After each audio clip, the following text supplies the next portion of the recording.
Hi, everyone.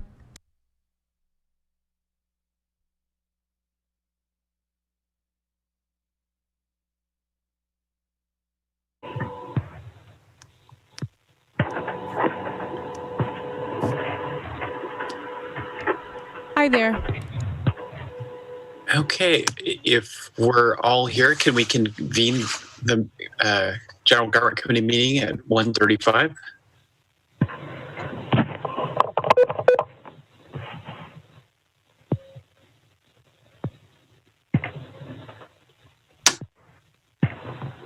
Yes, everyone is present. Okay, then the first of two action items is the discussion and possible action, including review of the countywide contracts, including County Department of Transportation.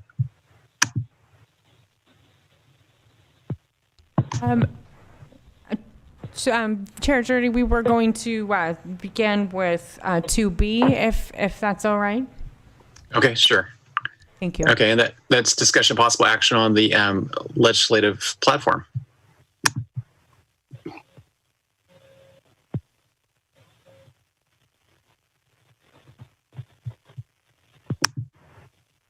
Is Ms. Duquette available? She is. We're just bringing her into the meeting. Okay. Hello, good afternoon, Supervisor Jurdy and Supervisor Brown. I'm Sarah Duquette, Executive Office, and I'm here to go over the legislative platform item. So just as a quick recap from where we were before, I was here in September, where we finalized the priority areas of disaster recovery, preparedness, and resiliency, COVID-19, natural resources, economic and community development, health and human services, public safety, and cannabis. Since then, I've reached out to all of the department heads to ask for their feedback and items of priority for the 2021 legislative session. And we've had really good responses from a number of departments. So from there, I took the priority areas and I started drafting the platform. In your packet, you have a working draft. I just want to preface, this really is a working draft. I'm still receiving a lot of comments from the department heads, and they have until November 13 to bring them to me. So I'm just going to go over a couple of the sections, give you guys a little bit of a highlight, talk about next steps, take any of your feedback, and then talk about when it'll be going to the board. So with that, most of the front section of the legislative platform is complete, updated data, with the exception of the crop report, because we're still waiting on that from Ag. So we should have it before we publish, so that will be eventually updated. We've been over the disaster recovery, preparedness, and resiliency from the prior meetings, so I won't touch on that. But we did have a really significant section on COVID-19 and recovery, because we are in the middle of the pandemic and we're frequently asking for various requests from the state. Some of the items that we're still working through is finalizing around some of our asks for support. We have support for testing and contact tracers, but we'll also be adding in some language about epidemiologists and help with analyzing case data, because it's often very hard to recruit for those positions. So we may need additional assistance by the state in that arena. As well as around the COVID equity investment plan, which is a fairly recent requirement by the state of California. And so there'll be some language around that we're working on. Just to touch on the highlights, we're really making sure that we get maximum reimbursement, that we have the support in the area of testing, alternate care sites for those that are quarantined and in isolation, long-term funding for home key projects, and a little bit around vaccines, because we know if all goes well, we may have vaccines next year, but it could be quite complicated in terms of receiving and distribution and some other things around there that we'd probably need assistance from the state or federal government to really get that vaccine out. So that one's still in the process of being really finalized, and will probably be a few more points on that. With natural resources, I would say that section is shaping up really well. The one area where there's still probably going to be some refinement is under the federal action. There's been some movement with the Water Resources Development Act and infrastructure dollars from the federal government. So there may be some additional language around that item in here for the final report. I did just want to note that we did put 2 bullet points specifically in the federal section around the Power Valley project, which is in the process of relicensing, and we're engaged both as the county, but also as the Inland Water and Power Commission. So I don't want to forget that. For economic and community development, that's shaping up really well. That's also where we put in some of the items around transportation in terms of infrastructure reauthorization from the feds. And of course, always opposing any changes that would divert SB1 money from locals. For Health and Human Services, we've been working with the department on refining some of these bullet points. So there may be some additional changes, but we did add in some language on the federal level, focusing in on the Medi-Cal waiver, because that is coming up, and that's really going to be essential for us to really expand our substance abuse services. So I just wanted to point that out about the waiver. With public safety, we've gotten a lot of feedback from the public defender and probation on a lot of areas of concern. There's quite a bit of legislation around juvenile justice last year, the possibility of having to implement bail reform. There's an item here that's, of course, pending voter approval. It looks like as of right now that bail reform is not going to pass, and bail system will remain. Of course, there's still many more days left of counting and, of course, certifying the election. So that item might be removed depending on the election results. And then we'll be sending some of this language in public safety back to the public defender and probation just to make sure we adequately have the wording. And I would say the main focus is with COVID-19 and also a lot of the additional mandates. We all knew that realignment dollars may not be sufficient to actually fund a lot of these services. And we're seeing CCP having less money. We're also seeing more requirements at the local level, like with juvenile justice. And there doesn't really seem to be a commitment for that secure, adequate long-term funding. So that's really the theme in this section. And then finally, with cannabis, we definitely kind of shrunk this section from last year. And the couple, I would say the 3 most important items on this area is 1, requesting and supporting and advocating for an extension of provisional licenses. We're still working through a lot of the state issues with CDFA. And if we don't have an extension of those licenses, we may have a lot of people in our community that are currently in our cannabis program not staying licensed. And I would say that's a huge chunk. So that's a big issue for us. And the second item is we've been in conversations for many years, as you guys know, around site-specific CEQA and trying to come up with a plan with the state that's workable for both of us. Ideally, we would like them to accept our local programmatic EIR as sufficient for their requirement for site-specific CEQA. So we've added that in. And of course, we always hope that at the federal level, we can have a conversation about declassing cannabis. We did see a lot of states throughout the country legalize cannabis this week. So maybe that will also help put pressure on the federal level to take up that conversation about declassing cannabis and helping us solve some of our problems around banking. So that's kind of our major items in our legislative platform. Before I go to you for some feedback or comments, the next steps would be for the standing committee to provide any feedbacks or comments and refer it then to the Board of Supervisors. The rest of the schedule for the year may be very busy. There's a lot left to do this calendar year with the Board of Supervisors. So I'm not quite sure if we can get it on the board agenda before the end of the calendar year, but definitely probably early 2021. And so we would take that to the board for approval. We would also have Karen Lang and Paul Yoder, our lobbyists, present to just provide a Sacramento update and give the board kind of the lay of the land and what to expect going into this new legislative session. So with that, I ask for your comments or feedbacks or items of interest that we need to make sure we include.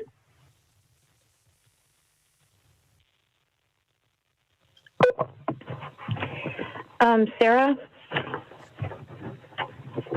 Yes, Hello? I can. Oh, you just muted, Supervisor Brown. I think I'm unmuted now. Yes. Okay, good. It's crazy. It's crazy. Anyway, I did get the opportunity to read through the draft, and on page, it would be actually page 7, Mm-hmm.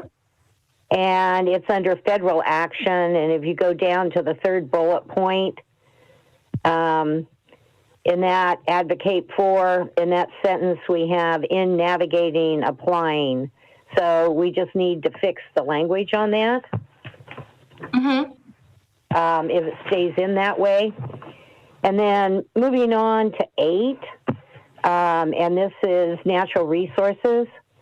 I have 2 items I would like to add under state action for the Potter Valley project. And it's to advocate for legislation that would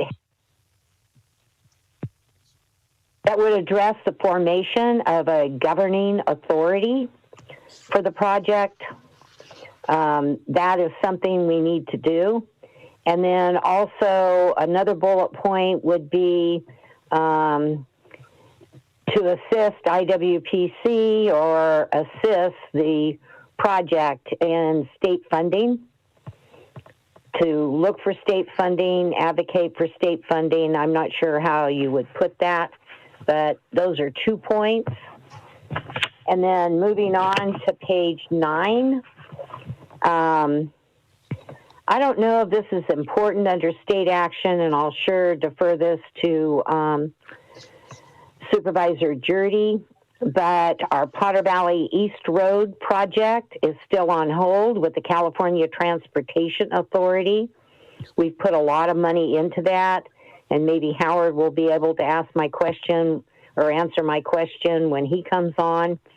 I'm worried about stale, dated biological survey, the CEQA component. I'm just not sure how that all works. So I don't know if we want to put a bullet point under state action, just as we have for road and highway projects, to advocate to the CTC to release that funding for Potter Valley East Road. And then going further, on page 10, we have a couple. It's under federal action. And we may need to take an S out of centers for Medicare and Medicaid services. And then as you go down, under the sub-bullet point, person care waiver pilot that has enhanced, you just need to add a D if that stays in the way it is. And then I do have concern when we get to public safety, and this is page 11, in funding for jail health services. Now, I know we talk about, the state, funding, and not leave those cost increases to counties. But I really feel that maybe in jail health services, maybe we should specifically put that down there. Just not sure. Mm-hmm. And it may also be as well under federal action. And actually, I think that the sheriff or perhaps Tim Pierce could talk to those health services, about the health services, the funding, et cetera. But we do need to increase those services in our jail. And I think that's it for me. And Supervisor Brown, I can definitely follow up with Howard on the Potter Valley East Road and with the sheriff's office on the jail. And as strange as it sounds, I thought it too was Center for Medicare and Medicaid, but it's actually Centers. Is it really? Strange. Yeah, I I thought wondered that. I read it twice. I had to look at it twice. Okay. Yes, I can follow up with the sheriff's office and with transportation on those two items. And I've taken notes on all your other changes. And since Supervisor Brown found some typos, I'll mention one in case she didn't mention it. On page 11, federal action, third line down on that is benefits for pre-trial inmates. I think it's pre-trial inmates. Mm-hmm. Good catch. I have one other just sort of stylistic thing, and then I have one substantive question. I think it's kind of catchy to have the experience Mendocino County Wineways Wilderness. We might drop the experience and just just go Mendocino County Wine Waves and Wilderness. I don't know.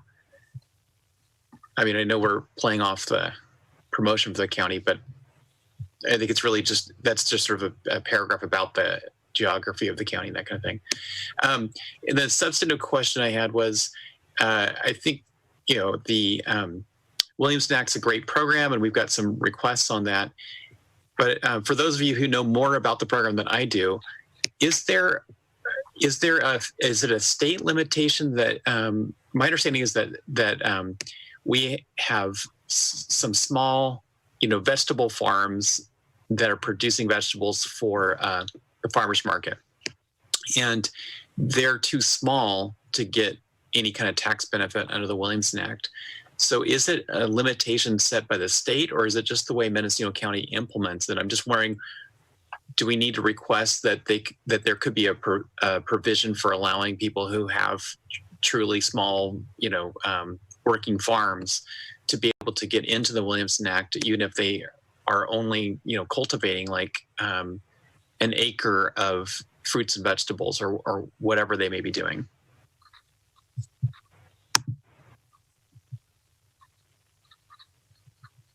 So I don't know if either you, Sarah, or if Carrie, if you happen to know if that's a state threshold that's being established in terms of numbers of acres, or is that a County of Mendocino policy?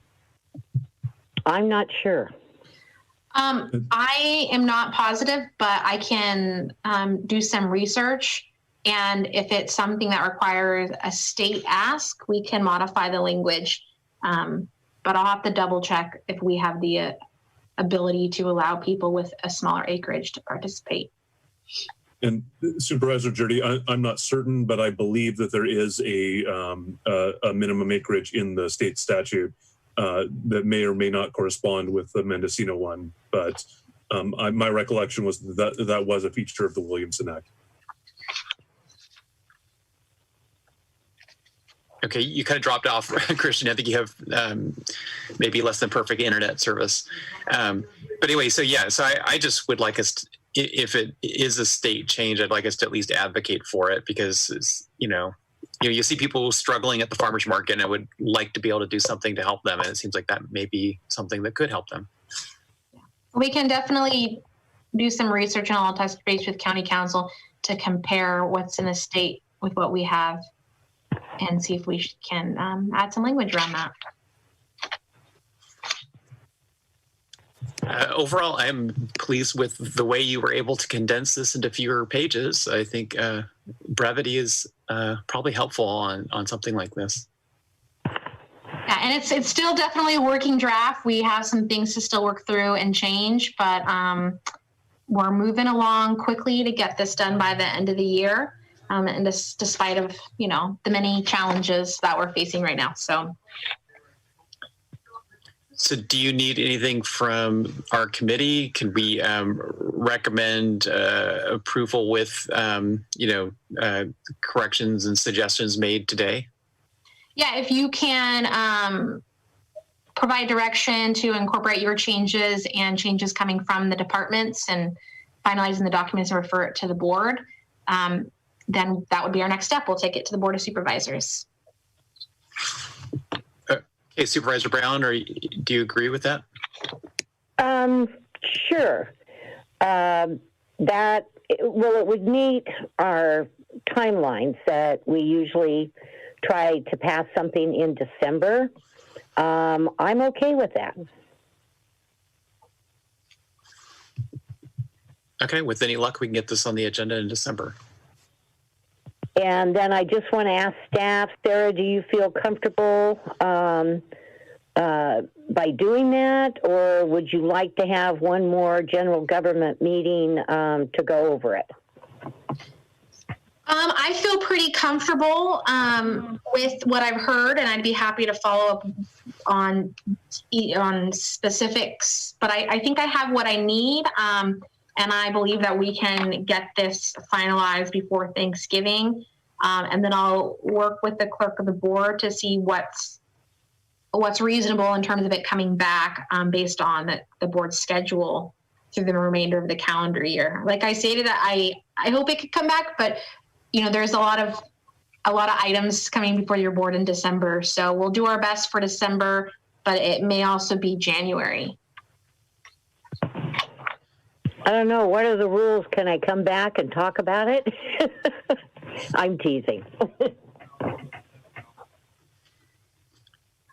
Okay, all right. Well, thanks. I guess we concluded that item. That we could go to our other item.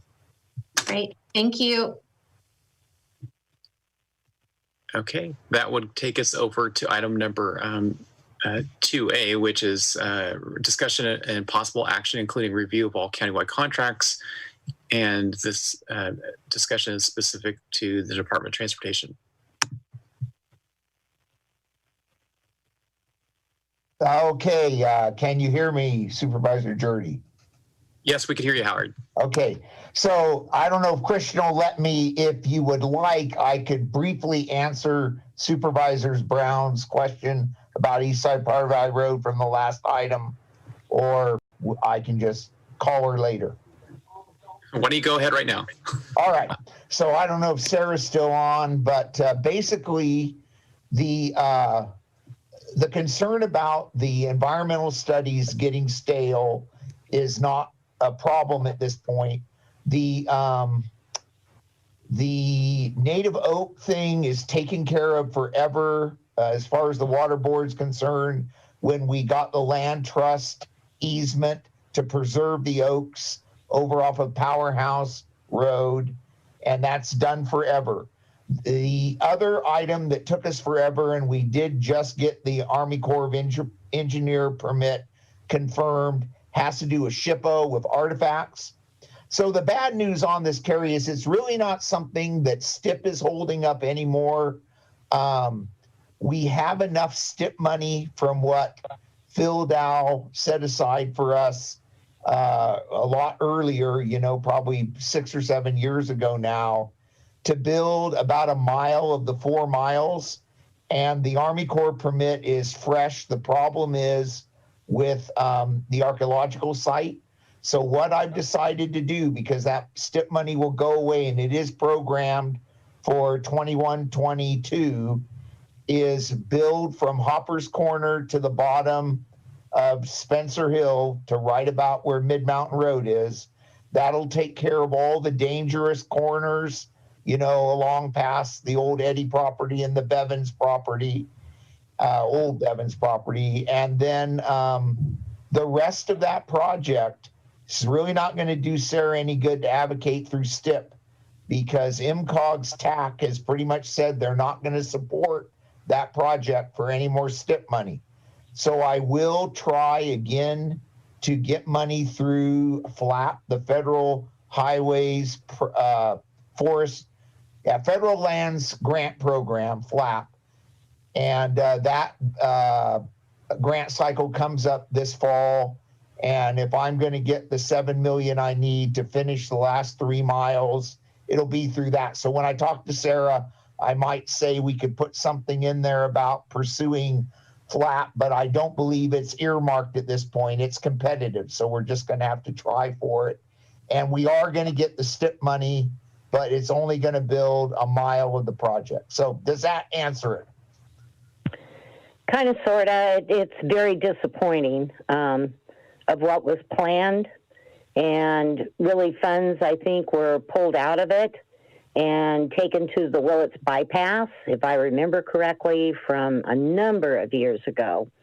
And so MCOG, do you remember the action that date so I could go back and look at their minutes?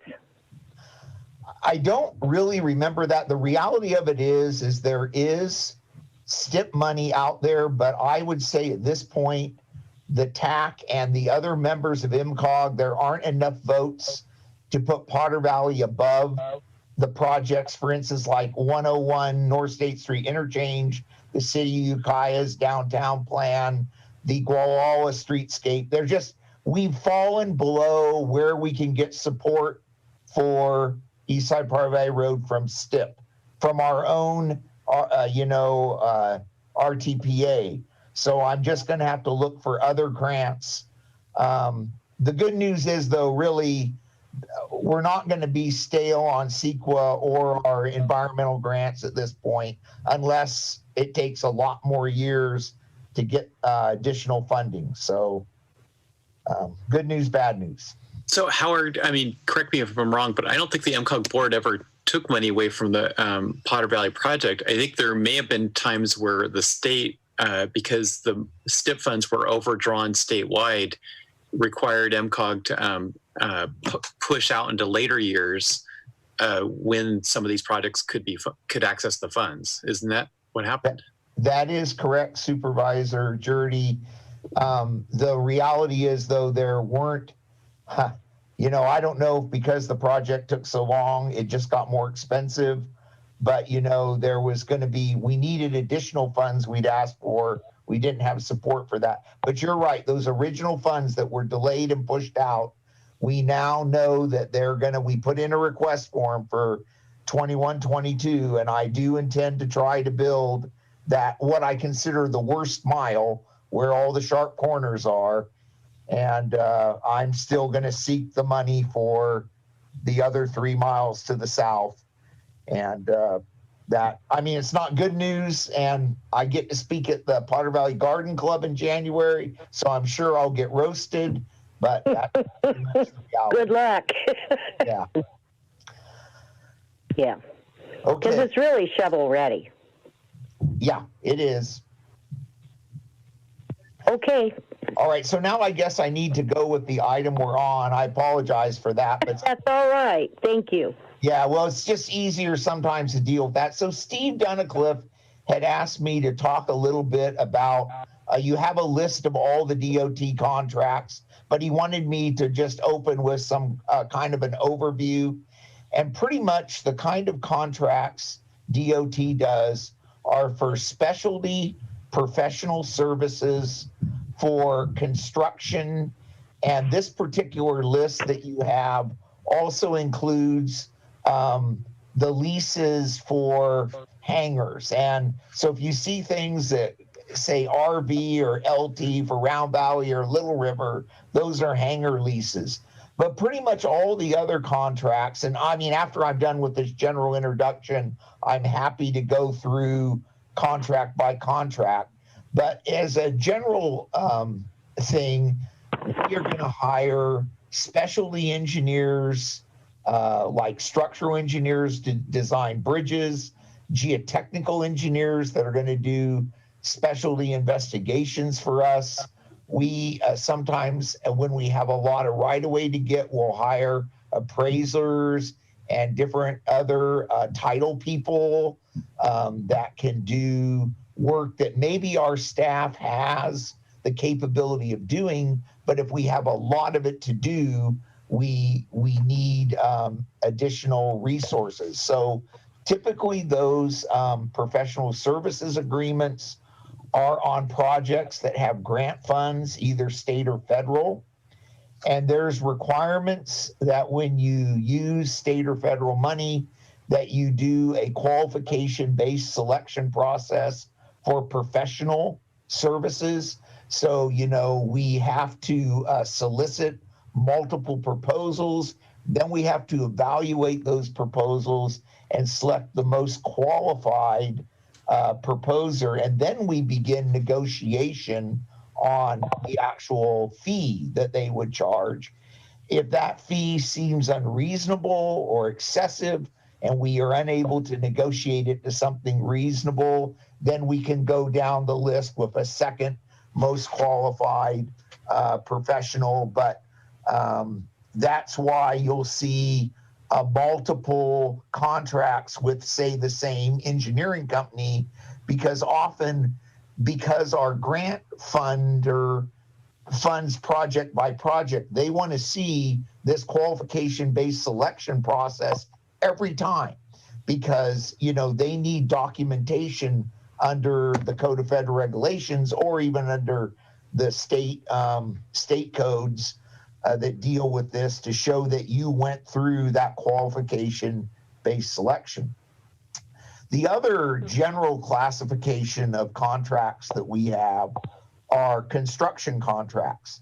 And obviously, if state, federal, or even local, all the codes require that you go through a competitive bid type process. And of course, that's designed to protect the taxpayer. Getting competitive bids somewhat ensures that the competition kept the price reasonable, and that therefore the taxpayers getting value for what we're paying for to be built. And again, I have no control over, often you'll see the same contractor got several of our projects. Well, that's because they won a bid for that project. And again, those are typically done individually.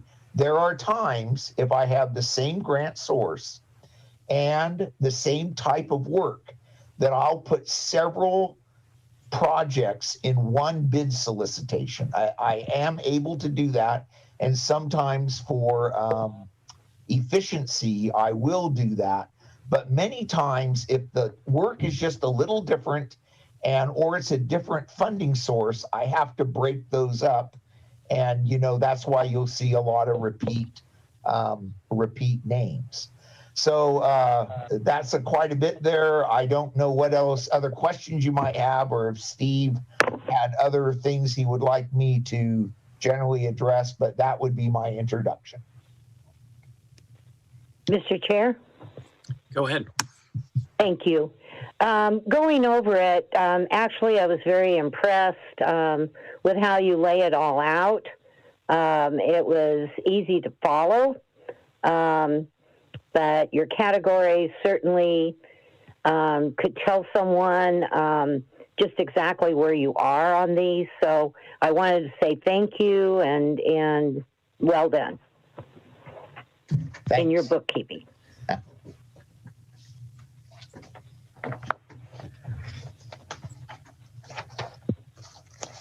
I thought it was pretty easy to track it all.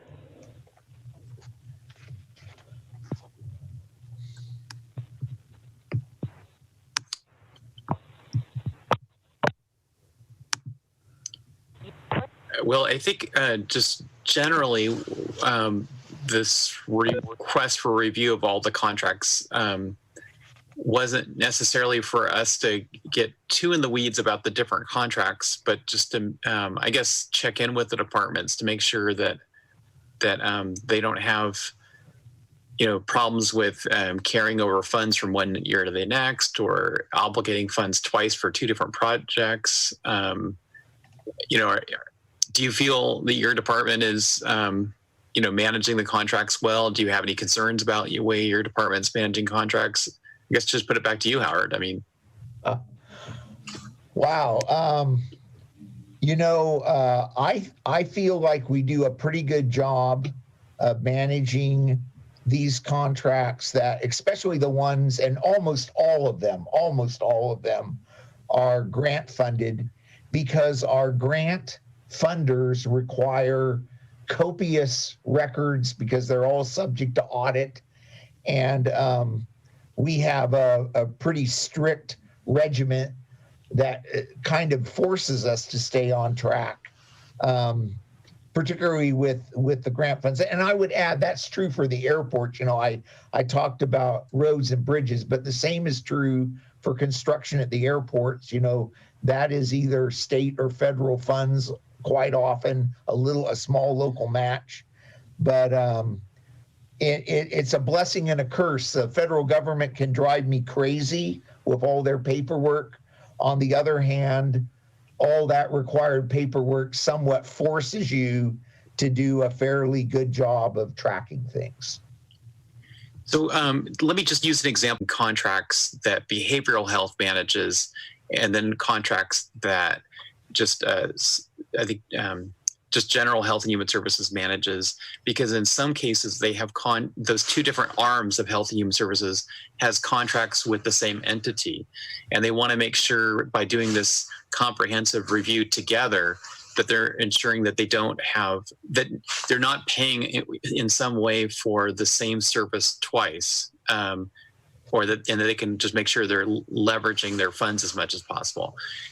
And I don't know if that information is relevant in any way to your department, but is there any possibility that, you have bridge money, you have some road money? Is there any way that, there's a possibility of not paying for something twice per se, but just not maybe getting the greatest bang for your buck or cost effective bid, two smaller bids, but you could maybe put them together and get a lower price per unit if you were able to kind of coordinate bids or contracts?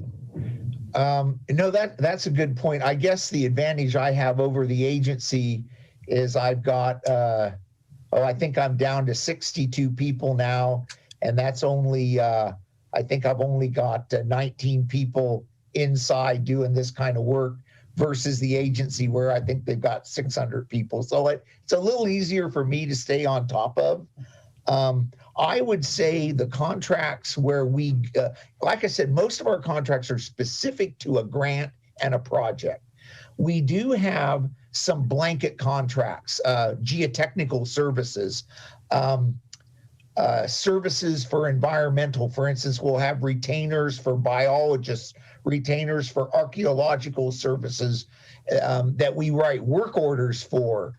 And that's good in that multiple projects can choose to use that on-call contract, we call it, for those specialty services. So I think that's efficient. And we, even between DOT divisions and certainly between DOT projects, we utilize that. We always, though, have to set those up to the strictest standard. And in our case, that would be federal regulation standard. So,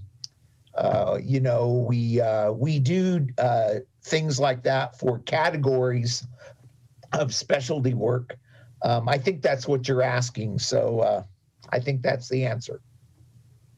Okay, so you're not seeing really a scenario where maybe you could potentially get a lower cost per unit or just a lower cost per hour on a professional service because you're paying a consultant from 2 or 3 different funds, and if you sort of bundled it together in some different fashion, you would get a lower price per hour or something. So I just put it out there just because it's generally the question I think we're trying to ask all the departments. So by law, engineers, surveyors, architects, the kind of people I typically hire, you can't consider cost. It's qualifications. So once you have the qualified person, you're required to justify and scrutinize and negotiate and compare costs to what you see in the industry as fair and reasonable. When we do have costs to consider, that's when we would do a competitive type bidding. And in that case, we would go with the low bidder as long as they were properly licensed and qualified. But unfortunately, Supervisor Jurdy, all of our professional services, again, I picked those by qualifications base. So I really don't have an opportunity to say, find the lowest price person because I'm generally not hiring people who aren't in those professional categories that I'm required to do by qualification. Yeah, I don't think that concept was lowest price, but just, if they understood the number of hours that they could potentially be under contract throughout the course of the year, because you've got multiple funding sources, maybe they would go, $5 an hour less or something. I don't know. Just, I think that was kind of the Again, concept. the weird thing about that is when I select them to do the work, I can't even look at those kinds of things like cost. I know that's counterintuitive, but that's how the professions go. Okay. I see county council's on the phone. I don't know if there's anyone from the CEO's office on this. We've had some input from other departments from the CEO's office. I believe Mr. Dunnicliff might be on the line. And that's correct, Mr. Chair. And so, I certainly had worked with the Department of Transportation as they were preparing this item, and I had been asking the Director DeShield a lot of the same questions that you were just posing of him. I even asked at one point if he could at least say that he'd found value in going through the exercise, and he felt that they'd run a pretty tight process, and he was hoping it was valuable for us to have all of this information compiled on the spreadsheet. So, certainly I think that the concept that has been discussed and envisioned about looking for opportunities to operate more efficiently or potentially bundle contracts countywide, I certainly am hopeful that we'll uncover some of those opportunities. I have not seen those opportunities so far within the information that DOT has compiled for us.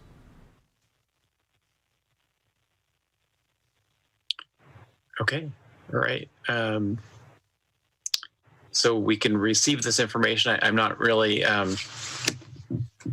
hearing any suggestions for any particular action by this committee, or other than to receive the information. That's correct. And so at this point, it's my understanding, and from watching the General Government Committee, you began this process and this review with the Sheriff's Office. There was direction then to look at DOT. And I think that what may be helpful at some point today would be direction or perspective from your committee as to which department you would like to see come forward next with this type of contract review.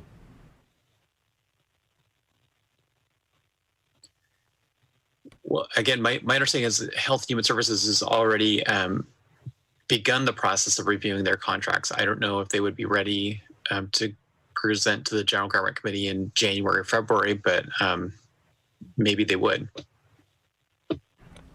And that is certainly, Steve Dunnicliff, Deputy CEO, that's certainly an outreach that I can make is to the Health and Human Services Agency and work on getting a date set up for them to come in before the General Government Committee.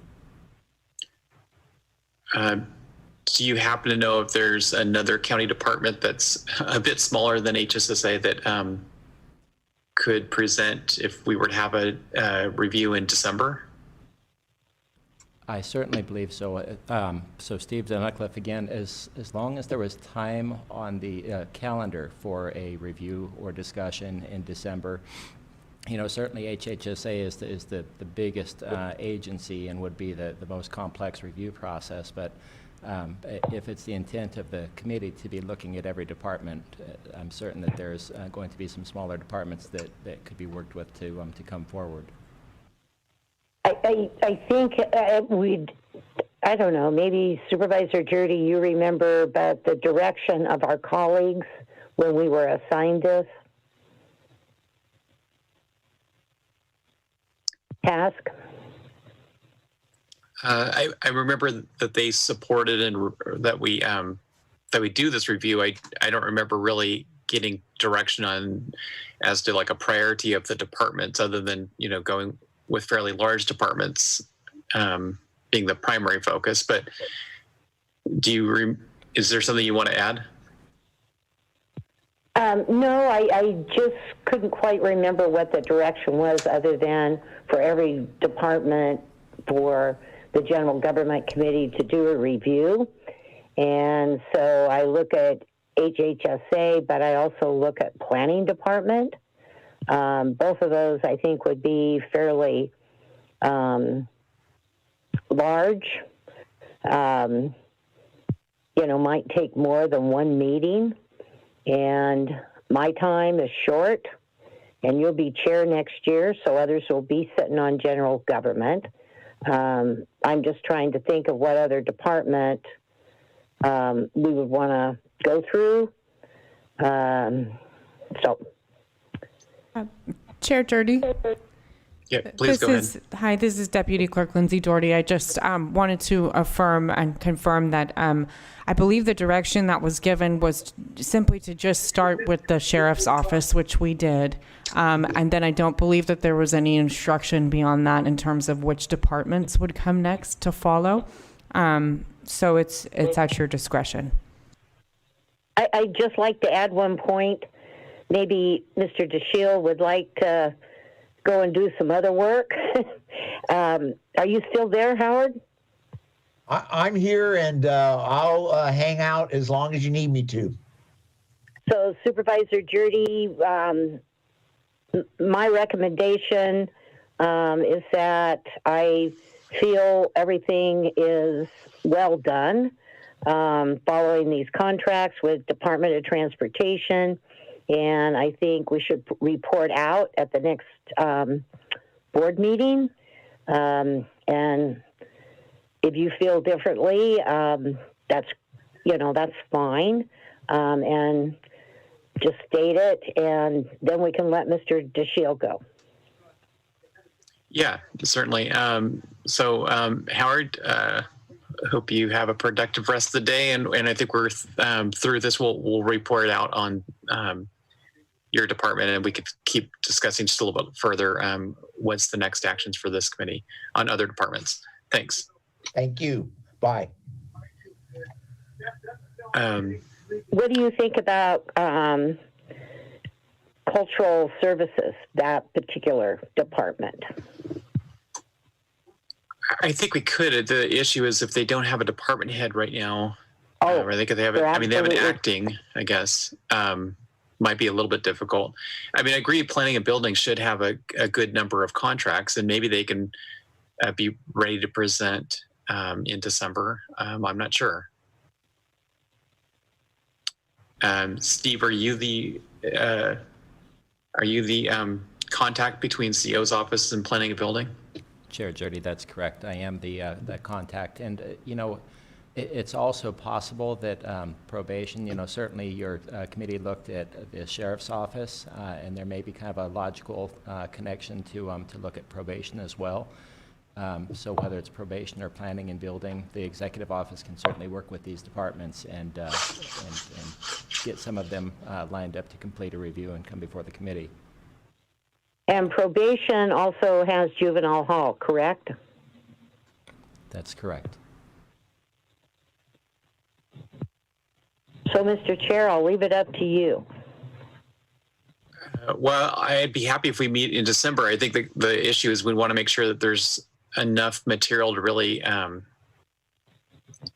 if this something to really go into in any detail. So I think to some extent, I think I'd leave it up to Steve. If you think that the planning and building can present their contracts in December, that's great. Otherwise, I think we'll maybe or probation. But if neither one is really ready, I think maybe we could, and you don't have a substitute, I think we'll just look at this as continue on with the new committee in January. Chair I Jurdy. can agree with that. Okay, all right. Well then, let's see. I think that's all of our business for today. Do we have any public? I'm sorry, I should have asked earlier. Do we have any public comments on any of our agenda items or non-agenda items today? This is Deputy Clerk Lindsay Doherty. We do not have any public comment or correspondence for this meeting. Okay. Do we have any staff comments on this or any other item? Okay. Do we have, I guess that would put us at adjournment at 2:24. Okay. And I thank you very much, Mr. Chair, and I thank staff, Mr. Kett, Mr. DeShiel, and all of you that support the work of the Board of Supervisors. So, thank you. Okay, thanks everybody.